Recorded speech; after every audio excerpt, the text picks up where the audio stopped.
Hi friends, అందరికీ నమస్కారం అండి.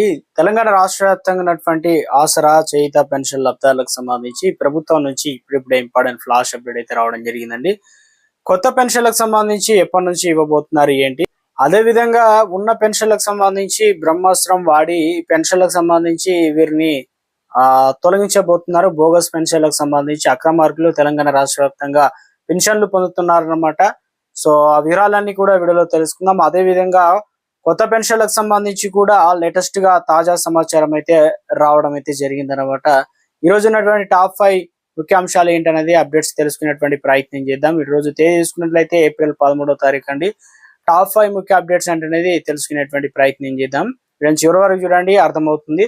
మరోసారిగా ఛానల్ వస్తే తప్పకుండా వీడియో కింద నల్ల కలర్ సబ్స్క్రైబ్ బటన్ అయితే ఉంటుంది, దానిపైన నొక్కండి. అదేవిధంగా bell button all notification activate చేసుకోండి. చూస్తున్నారు కానీ లైక్ చేయడం మర్చిపోతున్నారు, వెంటనే లైక్ చేయండి. ఈ విధంగా లైక్ బటన్ అయితే ఉంటుంది. వివరాలకు అయితే వెళ్ళిపోదామండి. మొట్టమొదటి అప్డేట్ వచ్చేసి ఇక ఓటర్లకు సంబంధించి జాబితాల్లో భారీ ప్రక్షాళన, అంటే ఎవరు అర్హులు ఎవరు అనర్హులు, బోగస్ ఓట్లు ఇవన్నీ కూడా తొలగించేందుకు గాను సర్వే రెండో దశలో భాగంగా 9 రాష్ట్రాల్లో 3 కేంద్రపాలిత ప్రాంతాల్లోనూ ఓట్ల జాబితాలను ఈసీ ప్రక్షాళన అయితే చేసినట్లు అప్డేట్ అయితే ఇవ్వడం జరిగిందండి.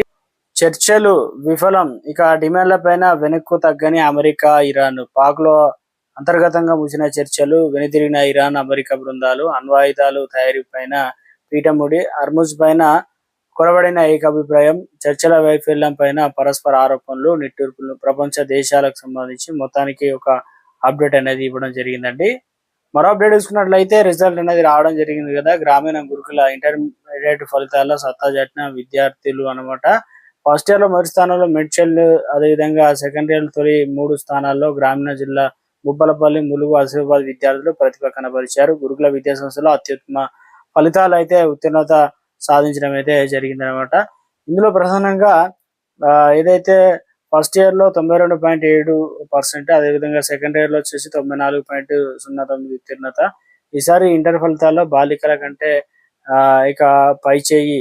సో మొత్తం మీద అయితే ఒక అప్డేట్ అనేది మనకు ఇవ్వడం అయితే జరిగిందండి. ఎక్కువ మరియు తక్కువ గ్రాంట్ ఇన్ ఎయిడెడ్ నిధులు మంజూరులో రాష్ట్ర బడుల పట్ల కేంద్ర వివక్ష. తెలంగాణలో 11 నెలలు కాలంలో ఇచ్చింది కేవలం 6,000 కోట్లు, యూపీకి 27,000 కోట్లు, మధ్యప్రదేశ్ సంబంధించి 22,000 కోట్లు అనమాట. సో ఈ రకంగా గ్రాంట్ల విషయంలో కూడా తక్కువ చేసి అందిస్తున్నారనే విధంగా అప్డేట్ అనేది ఇచ్చారు. మరో అప్డేట్ చూసుకున్నట్లయితే రైతులను ఏడిపిస్తున్న ఉల్లి. సదాశివపేట యార్డులో కనిష్టంగా క్వింటాకు కేవలం క్వింటా ఉల్లిగడ్డకు 504 రూపాయల. గత ఏడాది ఏప్రిల్ 2వ వారంలో క్వింటాకు 2,300. ఇక భారీగా పతనం అవుతున్న ధరలు అన్నమాట. రవాణా ఖర్చులు కూడా రాని వైనమంటూ అప్డేట్ అయితే రావడం జరిగిందండి.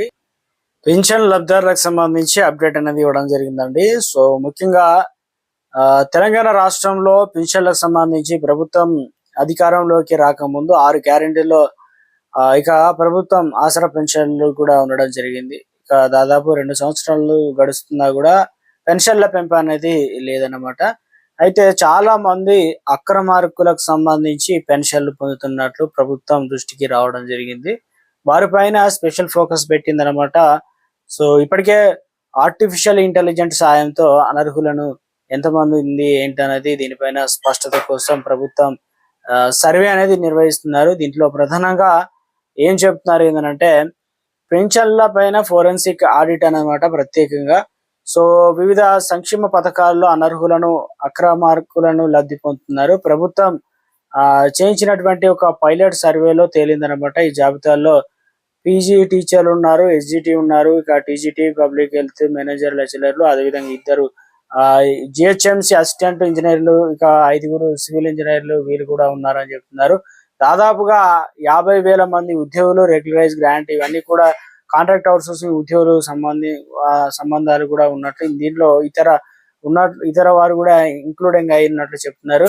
అంటే సంక్షేమ పథకాల్లో సీనియర్ అధికారులు, కాంట్రాక్ట్ అవుట్సోర్సింగ్ ఉద్యోగులు ఉన్నట్లు కూడా గుర్తింపు. ఇందులో చేయుత పెన్షన్లు పొందుతున్నారు, అదేవిధంగా కళ్యాణ లక్ష్మి, ఉపాధి హామీ, ఇందిరమ్మ ఇండ్లలో.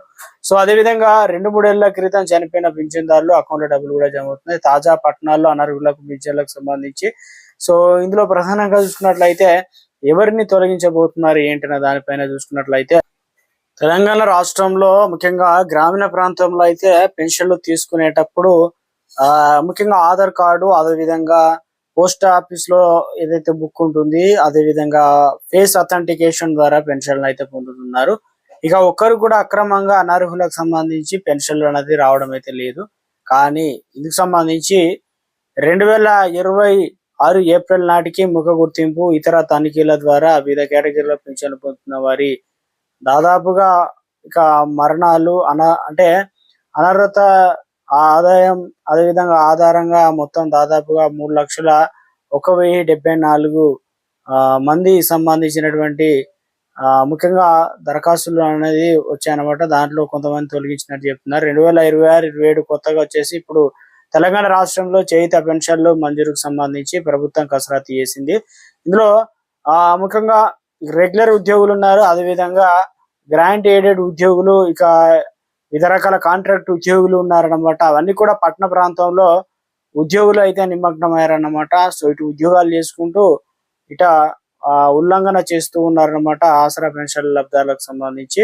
అంటే నెలకు లక్షల పైగా జీతం పొందుతున్న అధిక అంటే అధికారులు, ఉద్యోగులు, తల్లిదండ్రుల్లో కొందరు కూడా చేయుత పెన్షన్లు అనేది పొందుతున్నట్లు ఇలా గుర్తించడం జరిగింది. కార్లు, ట్రాక్టర్లు, సొంతంగా పెద్ద పెద్ద భవనాలు ఉన్న వారు కూడా ప్రయోజనాలు అయితే పొందుతున్నారు. దివ్యాంగులకు మాత్రమే ఇవ్వాల్సినటువంటి ముఖ్యంగా డిజబిలిటీ కలిగి ఉన్నటువంటి పెన్షన్లు వైకల్యం లేకపోయినా కొందరికి అందుతున్నాయి. 50 ఏళ్ళు కూడా దాటని వారికి వృద్ధాప్య పింఛన్లు పొందుతున్నట్లు గుర్తించడం అయితే జరిగిందనమాట. సో ఇందులో ప్రధానంగా చూసుకున్నట్లయితే తెలంగాణ రాష్ట్రంలో ముఖ్యంగా పట్టణ స్థాయిలో వచ్చేసి మరణించిన లబ్ధారుల బ్యాంక్ అకౌంట్ లోను చేయుత పింఛన్లు మొత్తం ఇప్పటికే జమ అవుతున్నట్లు తాజాగా ప్రభుత్వం పరిశీలనలో వెల్లడైంది. ఎందుకంటే గ్రామ స్థాయిలో అయితే ఎక్కడ ఉంటున్నారు ఏంది డీటెయిల్స్ అన్ని కనిపిస్తాయి. ఇక చిరునామా సైతం ఇలా సంక్షేమ పథకాల నుంచి అక్రమంగా లబ్ధి పొందుతున్నారు. వారిలో సీనియర్ అధికారులు, ఇక కాంట్రాక్ట్ అవుట్సోర్సింగ్ ఉద్యోగులు కూడా ఉన్నట్లు గుర్తించడం జరిగింది. వారికి ఉపాధి హామీ, కళ్యాణ లక్ష్మి, ఇందిరమ్మ ఇండ్లు, చేయుత పెన్షన్లు కూడా అక్రమంగా పొందుతున్నారు. ఎందుకంటే ప్రభుత్వం నుంచి ప్రభుత్వ ఖజానాకు గండి కొడుతున్నారన్నమాట. ఇక ముఖ్యంగా అర్హులకు సంబంధించి ఇవ్వాల్సిన ప్లేస్ లో అనర్హులు ఇలా పొందుతున్నారన్నమాట. ప్రభుత్వ అధికారులు ఏదైతే ఎంక్వైరీ చేయాల్సిన అధికారులు చేతివాటం కూడా చూపెట్టినట్లు. సో ఇక ఇందుకు సంబంధించి వివిధ వర్గాలకు సంబంధించి నిజమైన లబ్ధారులకు చెందాల్సినటువంటి సంక్షేమ ఫలాలను పలువురు ప్రభుత్వ అధికారులు మొదలు కాంట్రాక్ట్ అవుట్సోర్సింగ్ ఉద్యోగులు కూడా జేబుల్లోకి వెళ్తున్నాయని చెప్తున్నారు. పట్టణ ప్రాంతంలో ఎక్కువ మంది ఉన్నారన్నమాట. సో ఇందులో లబ్ధారుల ఎంపికలు అక్రమార్కులు జరిగాయని చెప్పేసి ముఖ్యంగా చేయుత పెన్షన్లు చనిపోయిన వారికి అనర్హులకు అందుతాయనే ఫిర్యాదులు రాష్ట్ర ప్రభుత్వానికి అయితే అందాయి. చేయుత పెన్షన్లకు సంబంధించి నెలకు 4,000 రూపాయలు వృద్ధులు, వితంతులకు, అదేవిధంగా దివ్యాంగులకు, బీడీ కార్మికులకు, ఒంటరి మహిళలకు, గీత కార్మికులకు, అదేవిధంగా ఎయిడ్స్ రోగులకు, బోధకాలు కలిగిన వారికి, డయాలసిస్ పేషెంట్లకు, బీడీ ఠేకేదారులకు 2,000 రూపాయల పెన్షన్లు అయితే అందిస్తున్నారు.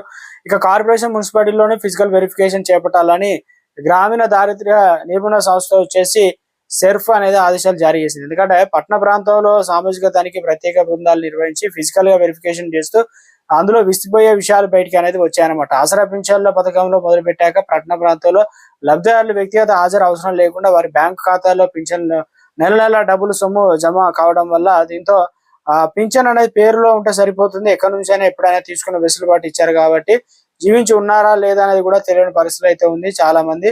సో వారిపైన అధికారులు ఎంక్వైరీ చేస్తున్నారు. గ్రామీణ ప్రాంతాల మాదిరిగా పింఛన్దారులు పంపిణీ కేంద్రాలు వెళ్లి వేలుముద్రలు, ముఖ గుర్తింపు, ఇతర రూపాయలు గుర్తింపు చేయడం ఇబ్బందిగా మారింది. కాబట్టి ఇప్పుడు హైదరాబాద్ దగ్గరలో దాదాపు మున్సిపాలిటీలో 4 వాటిలో దాదాపు 600 మంది లబ్ధిదారులకు 350 మంది ఖాతాలు పరిశీలిస్తే 40 మంది చనిపోయినా కూడా 2 సంవత్సరాల నుంచి పెన్షన్ వారి అకౌంట్ లో అయితే డబ్బులు జమ అవుతున్నట్లు, అవి కూడా తీసుకుంటున్నట్లు. దీనివల్ల చేయుత పెన్షన్ లబ్ధిదారులకు ఇంకా ఎవరైతే ఉన్నారో ఇద్దరు జిహెచ్ఎంసి తదితర ఉద్యోగులు సైతం ఇందులో నిమగ్నమైనట్లు అప్డేట్స్ అనేది మనకు అందిస్తున్నారు అనమాట. సో ఇందులో ముఖ్యంగా పైలట్ ఆడిట్ లో భాగంగా ఏం చేస్తారు ఏంటంటే లబ్ధిదారుల డేటాతో లింక్ చేసి ఆధార్ కార్డు సమాచారం క్రాస్ వెరిఫై చేసినప్పుడు అక్రమార్కులు, అనర్హుల వివరాలను బయటపడ్డాయి. రాష్ట్ర ప్రభుత్వం నుంచి పూర్తి స్థాయిలో జీతాలు, అలవెన్స్ పొందుతున్నారు. సో ఇలా వీరంతా కూడా పొందుతున్నట్లు గుర్తించడం అయితే జరిగిందనమాట. వీరి పెన్షన్లు అనేది తొలగించడం అయితే జరుగుతుంది. సో ఇక ఇప్పటికే ముఖ్యంగా తెలంగాణ రాష్ట్ర వ్యాప్తంగా కొత్త పెన్షన్ల కోసం ఎదురు చూస్తున్న వారికి ప్రభుత్వం తీపి కబురు అయితే చెప్పింది. జూన్ 2 తారీఖున కొత్త పెన్షన్లు అనేది మంజూరు చేయబోతున్నారు. అదేవిధంగా ప్రత్యేకంగా చూసుకున్నట్లయితే ప్రభుత్వం పెన్షన్ల పెంపు అనేది చేస్తామని చెప్పింది. ఇప్పుడు ఇచ్చేటువంటి పెన్షన్లు 4,016 రూపాయలు కాస్త 6,016 రూపాయలు, మిగతా వారికి 2,000 కాస్త 4,000 రూపాయలు చేసి ఇస్తామని చెప్పింది. కాబట్టి సో మొత్తం మీద ఒక లేటెస్ట్ అప్డేట్ ప్రభుత్వం నుంచి రావడం జరిగిందండి.